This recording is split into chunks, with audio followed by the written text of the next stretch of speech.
The NBA Finals are here. Where are the Lakers? Where are the Celtics? In the streets of LA, insurrection or protest? Only one is lawful and protected by the Constitution. Coco Gauff is inspiring a new generation. I'm Thomas Corley with Keith Pickens and Mike Miller. This is the What's Going On podcast. Thank you for listening.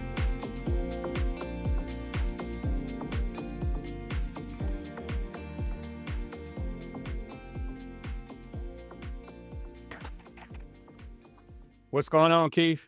Hey, what's going on, TC? What's going on, Mike Miller? Hey, Tom Corley. Hey, Keith. How y'all doing today? What's going on, Mike? Everything's good. All right. It's another Monday in America. It's in the neighborhood for sure. So we are officially podcasters. We have uploaded. We are to be vetted for the Trump administration officially. Okay. We're eligible to be a part of the cabinet now. Hey, look, we were eligible. We were eligible before then. Absolutely. All you have to do is wake up. And I don't mean be woke. I mean literally just get up out of bed. Right. I like that. All right. So the NBA Finals are here, 2025. Mm-hmm. There is no LeBron. Right. There is no Westbrook. Mm-hmm. No Steph Curry. Right. No Giannis. No Right. Joel. If you're an owner, what is going on? You spending hundreds of millions of dollars and you ain't in the finals? I have no idea who these cats are playing right now. I mean, they're superstars, but they never registered on my radar. Yeah, I think there's a lot going on here, Tom. Every pro sport has its season in terms of who's going to carry the league, who's going to have the name recognition, who's going to have their own brand, so forth and so on. And all of these cats you mentioned, they're firmly established. I really didn't look at the time in that they have into the league per se on an individual basis, but I could clearly tell you from an age standpoint, LeBron is 40. Russell Westbrook is 36 years old. Steph is 37. Kevin Durant is 36. Wow. Giannis is 30, relatively young, but when you're talking about sports, when you get 30, you're leaning towards, being a senior citizen. Joel Embiid is 31. Okay, so when you look at that and you look at the average age of the NBA being 26.2 years or something like that, don't quote me all together, but it's something close to that for sure. Tyrese Halliburton, who is the star for Indiana, is 25 years old. Mm-hmm. Gilgeous-Alexander, who's the star for OKC, is 26 years old. And so what you're seeing is, in effect, a changing of the guard. Yeah. These boys are bringing a lot of energy. These boys have skill. I talked to my son about sports. That's my sports guy. And he really turned me on to Gilgeous-Alexander. And he said, Dad, this guy is the truth. And he's the next coming of any of those guys that we just named. Yeah. And so the baton is going to have to be passed at some point. Oh, sure. The transition is clearly there. And when you talk about any one of those individuals, and if you talk about Steph Curry in particular, he changed the game, right? I mean, Right. Everybody's shooting threes now. But the game was going to change anyway because those legs get younger. Some of the rules have changed, this Euro step and how they palm the ball and all of these different things that they're doing.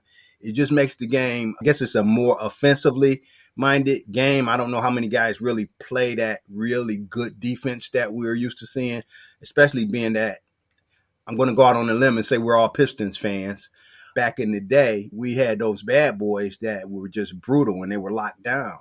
Right. But the game has changed, and you're right. You've got all of this money from an ownership standpoint that you're paying out to these guys, but they're not bringing home the prize. But only one team can bring home the prize, right? Right. There's a lot of factors that weigh into it. And like I said, those legs get old. When you start playing 82 games in a season, most of them didn't even play 82 games.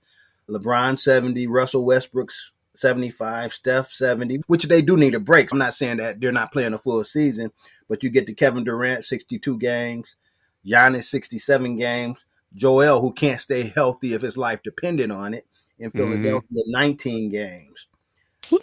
Go back to the two young guys that are starring now. Tyrese Halliburton played 73 games, not including the playoffs, and Shai Gilgeous played 76 games. And so you're looking at durability, guys that have to be there. Now, those names, Tom, they're going to still bring you your money. People are still going to see LeBron. People are still going to see Steph Curry. People are still going to see Giannis. I got a nephew. He's about 13, 14. That's his favorite player. Oh, And okay. so when you look at the NBA and how it's transitioning, it's a different game. These guys more or less had their day. Now, don't get me wrong. At 40 years old, LeBron is still one of the best players in the league, bar none. But one player does not a teammate, right? Right. You Right. also have to have a cast of support. You had some crazy trades towards the end of the season or mid season. Always, though. But, I mean, that's in any sport. You're always going to have those trades because we know who's going to be there and who's going to be fighting for the championship. They firm up their teams in order to make themselves that much better. Wherever they're lacking, they try to strengthen. Right. But, again, I have to defer to you guys because if I'm being honest, I am not an NBA fan per se. And what I mean by that is I'm a team fan. I love the Pistons. I love the Tigers. I love the Lions. If you're local, I'm all about it. I follow those teams, but I can't even, if I'm being honest, I'll check the scores for the current final and I know who's in it, but I'm not setting my alarm to make sure I'm in front of the TV to watch it. It's not like it's the Super Bowl. Let's keep it real. Right. Right. But it's still exciting. People still love it. I'm a senior. I can't speak for you and Mike. I let you guys acknowledge that one way or another. But the game is different for me. I still love my local teams, and that's where my allegiance is going to be. So, Mike, I'm going to pass this ball to you, no pun intended, and let you share your thoughts with us about what you think. Well, I agree with everything you say. Well, or we're used to something different. But we live in the era of the Nikola Jokic, the Tatums and the Lukas and the Ants, Mm-hmm. the SGAs. Okay. So we're seeing in real time what it looks like for the change of the guard. Now, here's what I'm going to say. The current structure of the CB, the collective bargaining agreement, allowed it. What it has done is allow a lot of teams. You have to stack your teams with B players because that's what you can afford. Now, when I say B players, that don't mean they're not good players. Right. You know what I mean? Right. But the era of the 3 superstar team, the current way that the contracts are structured, that the CBA works, no. You can have one superstar, Okay. maybe 2, but then everybody else is going to be supporting cast. Right, because, these contracts are pretty huge now. Yeah. So even for the B players. Right. Call them B players, they're really not, but, they're great players, but that's just the way the contracts work now. What you're seeing is, a change of the guard due to the way the CBA is working. Next year, every team gets this huge boost in salary cap. So you're going to see some more crazy trades, trying to get, because you have some old thinking that, I got to have this many superstars to win a championship. Look what you have in the championship. Right. Indiana, let's face it, I like Halliburton, but is he a real superstar? I wouldn't say that. I'm not saying he's not a great player. Right. But at least the league didn't make him into a superstar, put it that way. Not yet. Right. There you go. Yeah. But what you have is a team stacked with a lot of very good B players. I'm going to call them B players, not because they're not A players. They're just not superstars. That's all. Right. So I should say, I shouldn't call them B players. That is not the word. They're A players. They're just not superstars. Right. Come to we don't know a lot of these guys. The same for OKC. Besides SGA, they're a superstar. And, oh, gosh, I can't think of the guy's name. I can't think of anybody's name on that team. Right. So besides SGA, that's like, that's what everybody thinks of. And that's okay. It's nothing wrong with it. But, like the old guard is gone. This is what it's going to be for a while, especially with the way that the NIL money works. Oh, my God. In college. Yeah. Right. Yeah. First, if you look at the NBA, 60% of the players were not drafted from college. Mm-hmm. I'm sorry, what's that again? 60% of the players were not drafted out of college. They're in the NBA now. Was that right? 60%. Right, they weren't drafted. Wow. Right, were drafted directly from college to the NBA. Mm-hmm. They came through the G League Yeah. and overseas. Yeah. Right, 60%. Wow. All right, that's still 40% that are in the league that were drafted directly out of college. I didn't realize that. I didn't either. That's what it is. Okay. And it's okay. That's okay. Mhm. There are many ways to get into the NBA. Yes. Mhm. And now see 60% of the players didn't get there through just being drafted from college. Right. So unless you are with the NIL money, Mhm. unless you are a first round pick in the NBA draft, you better off staying in college. That I have noticed. I've got Right. guys who are 25 years old when he's in the college league, Right. sticking around as long as they can because of the NIL. Right. Yeah. Right. Money is a lot easier than Mhm. you Mhm. play nowhere near as many games. Right. You get an education Mm-hmm. and you get opportunities, Mm-hmm. even beyond basketball. That's what a lot of people don't see about sports in general. When we're talking about the NBA or feeding to the NBA, it's not just getting into the NBA. You have a lot of opportunities for people that may make it 1 year, may just make it to the practice squad. Mm-hmm. Their access to opportunity Mm-hmm. is expanding. Right. That's what a lot of people need to see. It's not just the NBA itself. That's what people need to see. It's not just the NBA. Mm-hmm. When you're looking at that, it's the other opportunities that you have access to. Right. People love the sport. Sure. And basically, it's all about the product. Names are important. That brand is important. Somebody to associate your team with. It's important. But when you look at the brand of ball, and again, I defer to the Pistons because, again, I've already admitted that I'm more of a fan of the Pistons than I am the NBA per se. They've got a young team, man, and they were not expected to make the run that they made. And really, they should have beat the Knicks. But they've got some young guys, and, they probably are lacking maybe one or two pieces.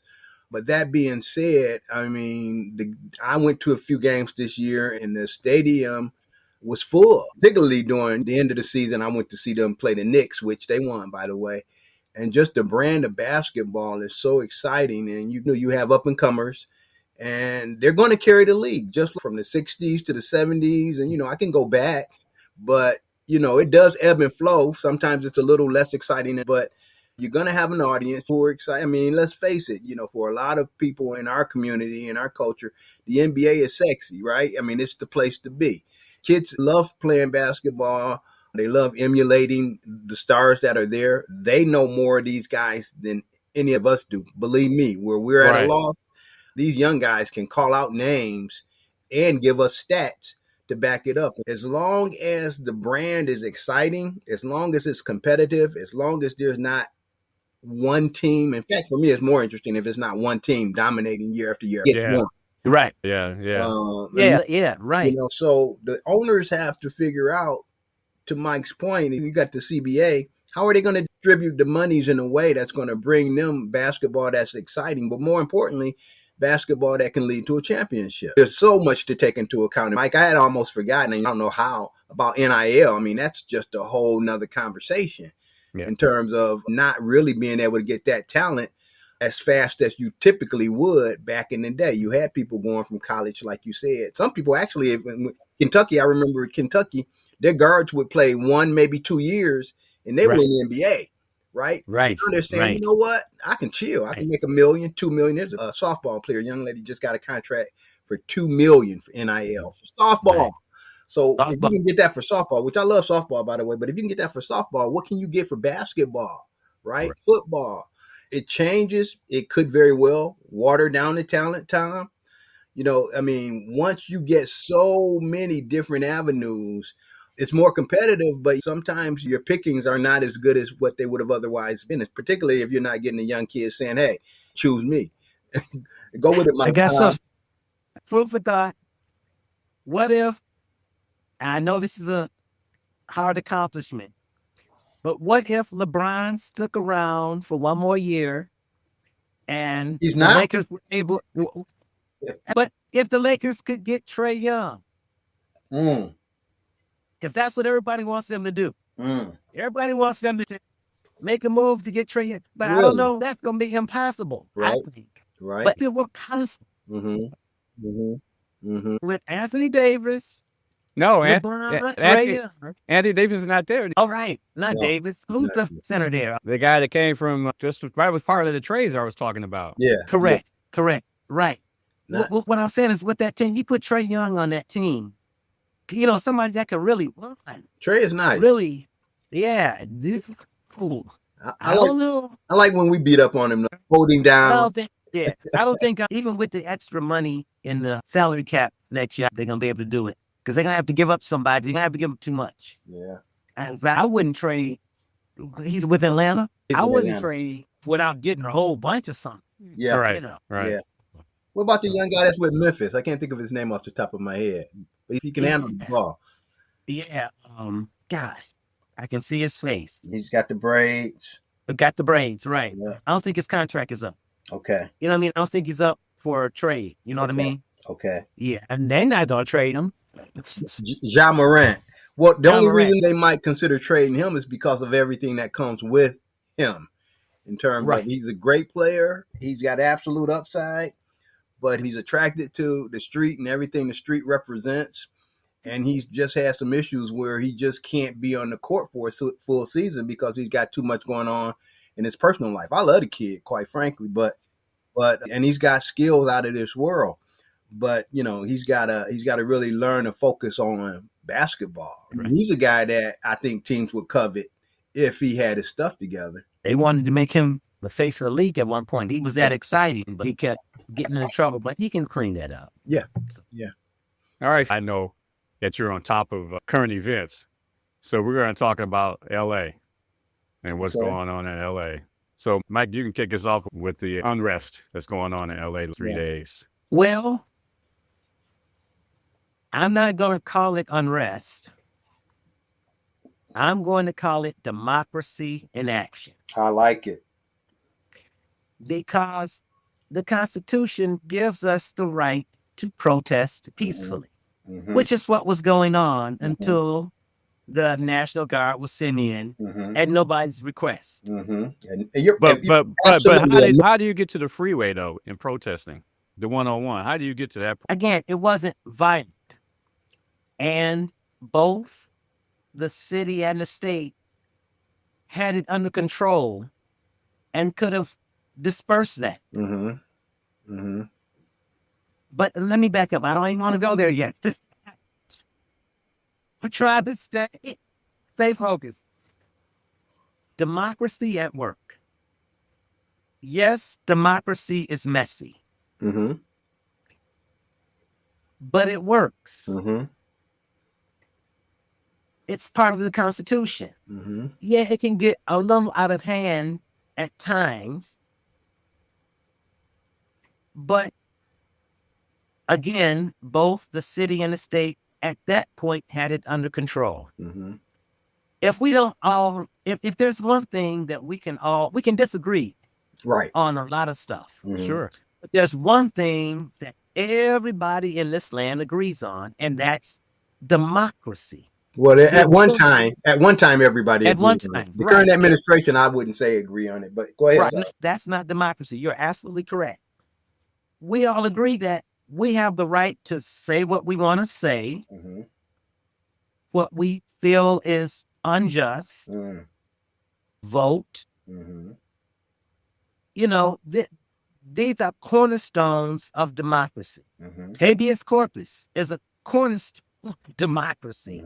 The right to defend yourself, the right to due process is a cornerstone of democracy. That's something that we all agree on, even if we don't agree with each other's opinions. Right. And that's okay. That's okay. That's how we got here. Right. By having our diversity, our differences of opinions is what makes our democracy so great. Because, you know, you can have different religions. I can have a different opinion. We can agree to disagree. And we all go home and have our barbecues. watch our show and Right. get up and go to work the next day and live in democracy and live in peace. Right. Some people just don't want you to even do that. Mm-hmm. You got to think the way that they think. You're bad. Yeah, And everything that is not democracy. everything And is that's an what we're assault. seeing. Right. Yeah. Right. That's what we're seeing. We're Yeah. seeing the unrest, Mm-hmm. as we call it, is democracy at work. And it was working and continues to work. Mm-hmm. No one person's opinion.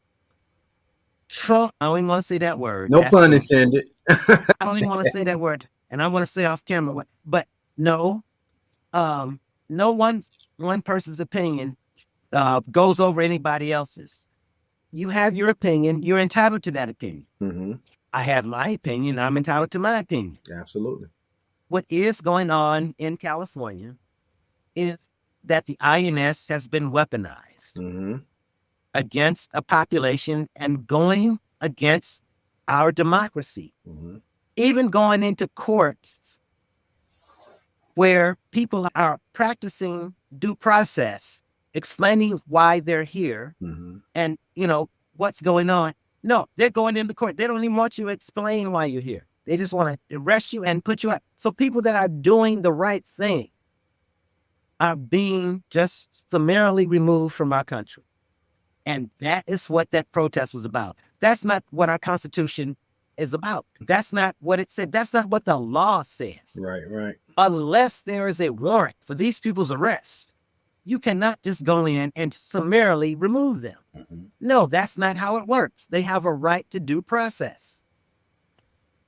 It is what it is. I'm going to leave it at that. That's my opinion, and I'm sticking to it.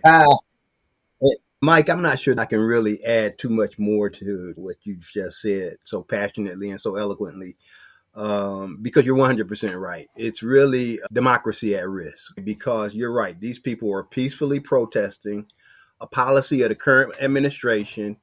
And Lord knows, if you dare go against the current administration in any way, shape, or form, they're coming at you, coming after you. And so to the extent that not only did the state not ask for the National Guards, nor the city, they overreached because it impacts the policy they hold dear. And so, to your point, when you get to a point where there's no freedom of speech, no freedom to protest peacefully, then you're really taking a big step back, because the beauty of this country, as you stated, is that we're all different and we all have a right to our opinion. We all have a right to live peacefully. We have we all have the right to disagree. And just because I feel a certain way about something doesn't mean that my neighbor or you have to feel the same way, but we can agree to disagree and life goes on peacefully. Right. I can't overemphasize the peacefully part. And unfortunately, unless you're in lockstep with the current administration, then you're not going to have peace, because until they can twist your arm so far behind your back that you say give, they're going to continue to come at you. And what's really scary, and we stated before, is this Congress 100% behind him. But it's getting really scary when you see the Supreme Court beginning to uphold decisions that impact people who are here, like you said, Mike, legally, or at least they need an opportunity to state their case around how and why they're here. But everything is out the window. And so as it relates to LA, I was really glad to see that there was a protest.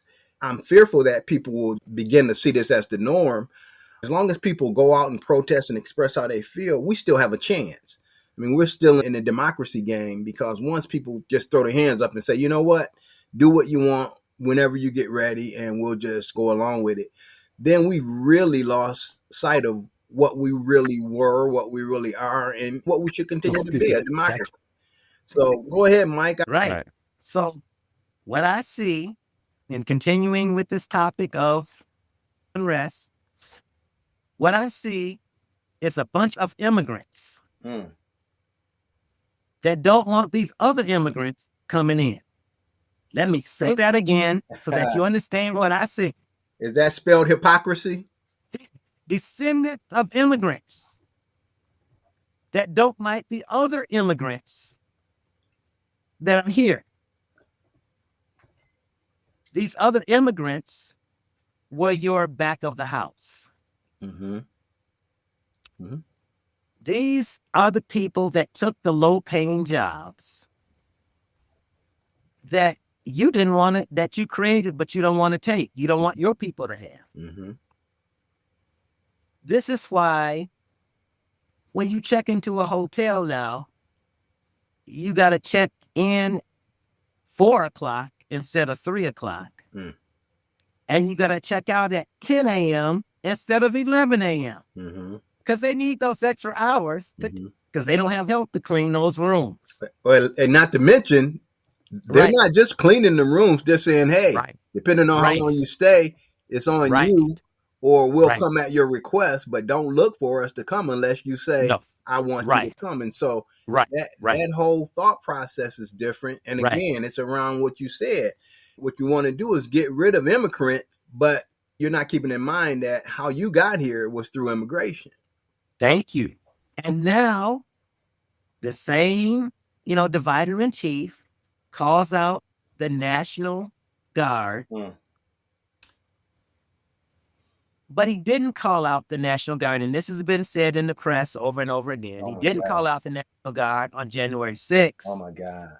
When people were killed. He's blatantly racist. Right. Our democracy was clearly under attack. And not only was it under attack, it was advertised ahead of time. That's what really got me. Mm-hmm. I happened to be off work that day. Mm-hmm. I can't remember why I was off of work. I had taken that day off, but it wasn't for that purpose. I was off for another purpose. Mm-hmm. And I can remember clearly, my wife at the time kept saying, insurrection today is going to be on TV. She kept saying it before. And I just, working, I just was not in tune as to exactly what she was talking about. Mm-hmm. But when you're thinking about it, these people had to stay in hotel rooms. Yeah. So didn't the FBI and every national security agency under the sun see who was booking these hotel rooms and Airbnbs and Verbo? Didn't they see who was staying there? Mm-hmm. Why didn't they give those people weapons to defend our democracy? Mm. But he didn't do it. He let those people out. Mm-hmm. And in the past few days, what we call it's not an insurrection, but unrest broke out. Mm-hmm. And he chose to send in the National Guard at nobody's request. Mm-hmm. So you sent in, somebody that's you send in the National Guard to defend your reputation or your thought process, but you didn't do that when our democracy, our very democracy, was under attack. And that is what we all agree on, is that we live in a democracy. Mm-hmm. So like you said, whether we agree or disagree on anything, democracy is the number one thing that we all must agree on, or everything is lost. The republic is lost. That's it. Hey, Mike. We can't agree on democracy. This is not Tiananmen Square. That's true. Next are the tanks. Right. That's going to be on the 14th. Right. That's going to be on 14th of June. Y'all will see. Yeah. Right. The military parade on the 14th of June. Yeah. That'll be canon. Yeah. Yeah. Watch us transition. This guy's ego is so swollen. He's such a narcissist that everything has to be about him and everything has to celebrate who he is. He's just a little man, really. I mean, inside that body is just a really, really, really tiny man screaming to get out because he's got to be stroked every second of every day. And his impact on our government, I won't say it's irreparable, but my God, I just can't even fathom how long it's going to take. He's pushed us so far back, how long it's going to take us to get back to a semblance of what you can appreciate it. A lot of times you don't appreciate something until it's gone or almost gone. And now you can say, wow, I thought we were in stressful times, but really we were in peaceful times. This is stressful times because in our lifetime, we've only known democracy. Even if you go back to the 60s, I mean, it wasn't all cake and candy or peaches and cream. Our folks were going through some things, but we've transitioned to a time where it's been peaceful for the most part. And it's been what you said, Mike, it's been a democracy where People had the freedom of expression, and now they're trying to take that away. Right. And that is, they don't even want Saturday Night Live to do skits about, Right. Saturday Night Live does skits about no matter who the president It doesn't matter. They really lambasted Biden, and I was fine with it. Right. What's funny? Even Obama, they did him, Yes. It's comedy. Mhm. Oh, my goodness. They don't even want that. Thin skin. You can't say anything about this guy. Right. So, Tom, what's your take? Tom? You got a powerful voice. Let me hear it. Yeah. Insurrection was the same administration. And I couldn't believe that putting the two together, the same incidents were different reactions. Mm-hmm. You know what I mean? Mm-hmm. Hesitation on Capitol Hill to get the National Guard going, and the immediate response to take that kind of action without request. In fact, in D.C., they were begging for the National Guard to get mobilized. Mm-hmm. But here in California and the city of Los Angeles, there was no request for that to take place. Right. So I'm just boggled by, well, I'm not going to say boggled by, I'm like you, Keith. I mean, it's just a standout racist situation where they're taking those actions. And the borders are saying that when people step out of line, these are going to be the steps that we're going to take immediately, arresting people. Whereas in D.C., there was no action like that. Right. And people actually lost their lives in that. Oh, yeah. So, and officers lost their lives. You know what I'm saying? Yeah. To protect and serve. Yeah. And then, of course, he wants to say he's the president. He says that he's for supporting police, but when he takes actions like this, that doesn't communicate to me that's the case. Right. So. Yeah, he's definitely inconsistent, man. If there ever was a liar on his face, not even trying to hide it, it's this guy. He doesn't even try to disguise it. I mean, that's the thing that makes it so incredulous, because he doesn't disguise it. He'll say one thing one day and change it the next day and dare you to question the fact that on 2 different days on the same topic, he said 2 different things. Yeah. I mean, he was just hyping Musk in the office and giving him little gifts and tokens and so forth. And within a week, he was tearing this guy down like he's some psycho. But this is the guy you brought in. Right. Somebody might sell that chest load. That's still on the White House. He might sell it or give it away. He's not giving away anything because he's a transaction guy. What he's going to try to do is sign it and try to sell it for $1 million. Oh, wow. He's about profiting for everything. Save the children. Coco Gauff did her thing this weekend. Yay. Yay. I watched every second. Did you? I didn't get a chance. I was too busy being in the streets myself. I'm a big Coco. Mike is our tennis expert. Yes. There are stats out there, Mike. 1 in 12 Americans are playing tennis. Mm-hmm.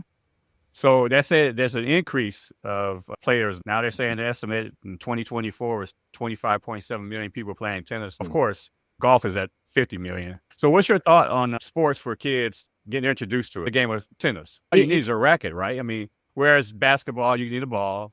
Baseball, you need a whole uniform. Hockey is the most expensive probably because of the equipment. And it's a traveling sport. Been traveling, right? Being introduced to tennis, what's your take on how to do that? All you can do, there are programs out there now. I applaud Leonora King over at the Palmer Park Tennis Academy. Mm-hmm. The kids now, it's all about, and not just her, Michelle Burton.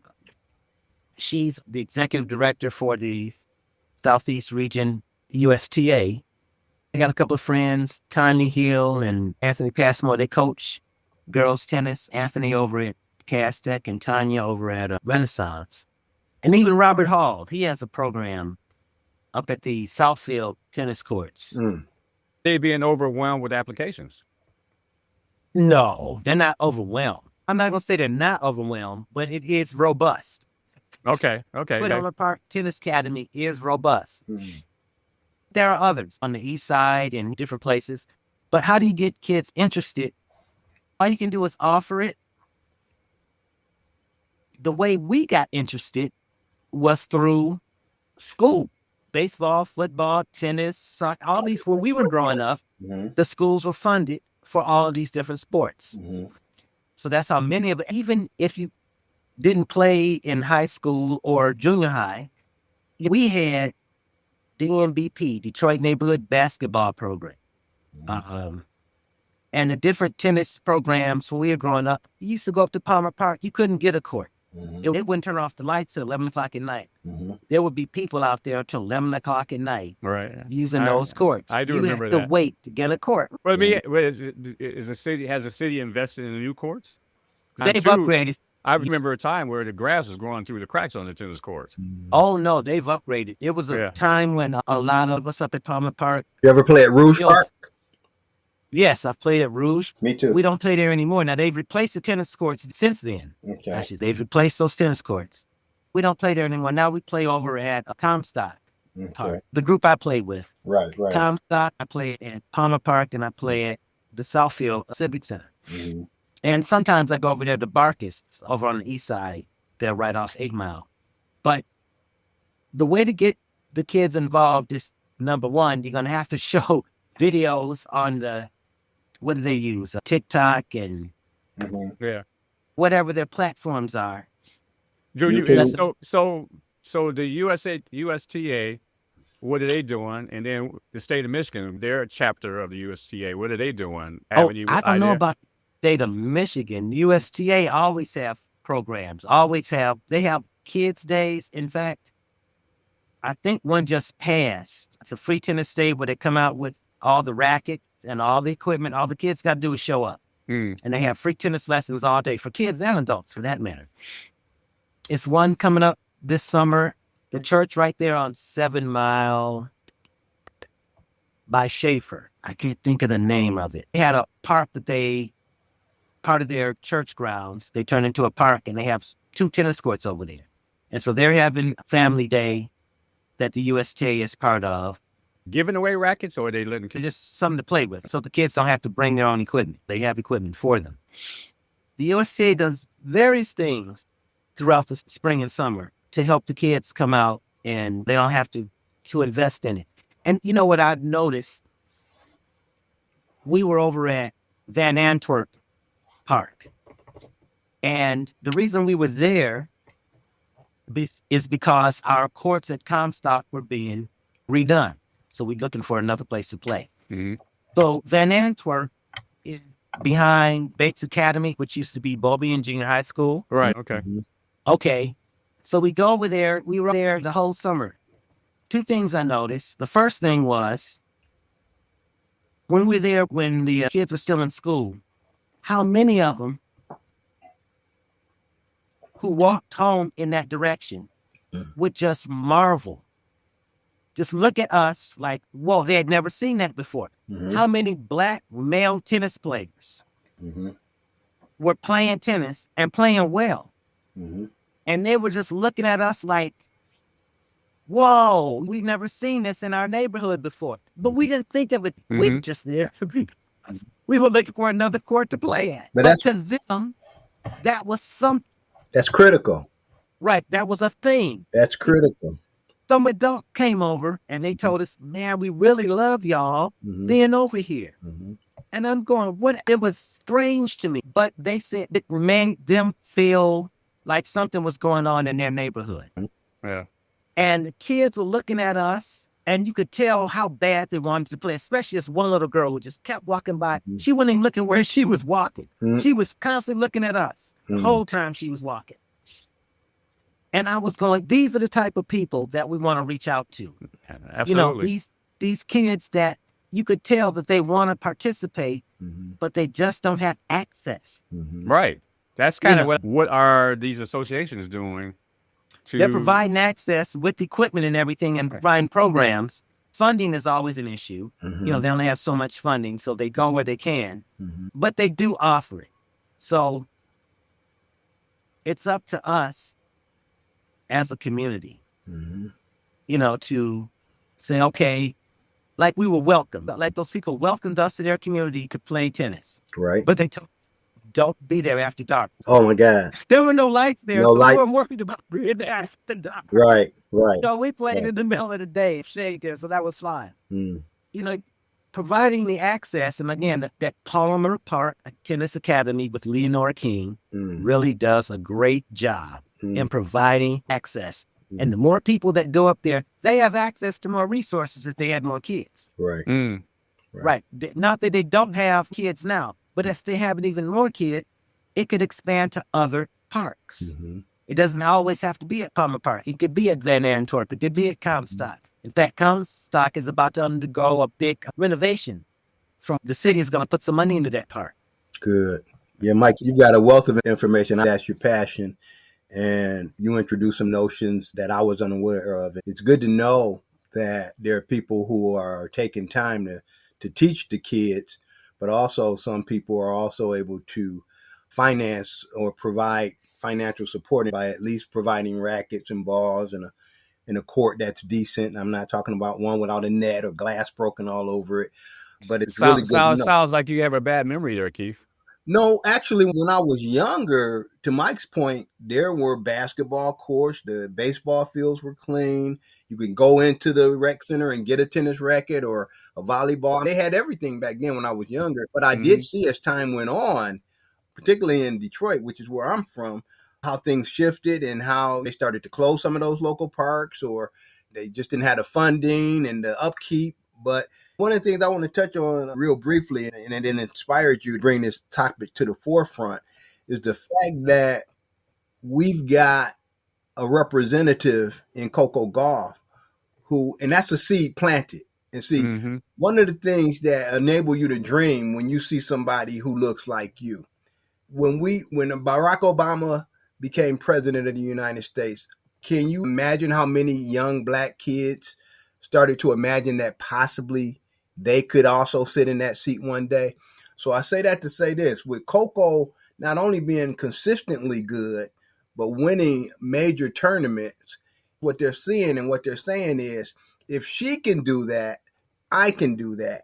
In several interviews, Coco said, you know what really inspired her to play tennis? Venus and Serena. Yes. Because they looked like her. It allowed her to believe that it was possible. And so what happens is when you get representation, whether it's African American, Chinese, Hispanic, whatever it is, it inspires and encourages these kids, and it makes them believe they too can do the same thing, that they can aspire to do the same thing. When I watched Coco, she made it very specific that if it were not for Venus and Serena, maybe she doesn't even play tennis, because if there's nobody that looks like her, maybe it seems almost insurmountable to get to that point, right? Yeah. And everybody can't be a Venus and Serena. Everybody can't be a Coco Gauff, but you can certainly aspire because they're doing it in real time, right? Yeah. So that's one of the things that I see, is that when you get that type of exposure, it's encouraging to young kids. We need to make sure that we get more financing and that we get equipment and we get places for these kids to play. When you start talking about whether it be basketball or Major League Baseball, they literally understand how important it is to have kids not only love the game, but be able to play it and have access. They pour money into communities, into programs to make sure that children are able to do those things. I'm not sure if the WTA is doing that, or tennis at large for men and women. I don't know if they've reached out to that extent where they're starting to provide support to the community so that kids, black, white, Asian, whatever, can play. But that's a big part, because even though you only need a racket per se and balls, you still need to be able to avail yourself. And there are some expenses associated with playing any sport. It's simple, but you still need money. You still need a place to go. It still has to be maintained, because, again, to your point, when you said it sounds like I could relate to not having nets. I have seen courts that were run over, weeds, glasses broken, no net. And what kind of court is that? Right. You can dream about it, imagine it. You can hit the ball back and forth, say we're playing tennis, but that's not really tennis. I think it's important, and it's a great thing that we've got kids. What's the guy's name? Tiafo? Mike? Yes. When you have people that look like you in any endeavor, whether it's a tennis player, a baseball player, a rocket Lewis scientist, Hamilton in Formula One. Right. Yeah, absolutely. Yeah. Same difference. And so I think that by her winning, I don't know if you guys got a chance to hear her speech, but that young lady is so eloquent. They nitpick at you, and the reporters ask questions that you're not prepared, it could get under your skin. But she is so cool, calm, and collected, and her responses are so on point, man. It's just, I admire that young lady. She's doing some great things. And my guess is that she's inspiring a lot of kids, youngsters, period, whether they be young kids, teenagers, college age. She's providing a vision for them, a dream for them. And so the children can learn by watching, and she's a great example.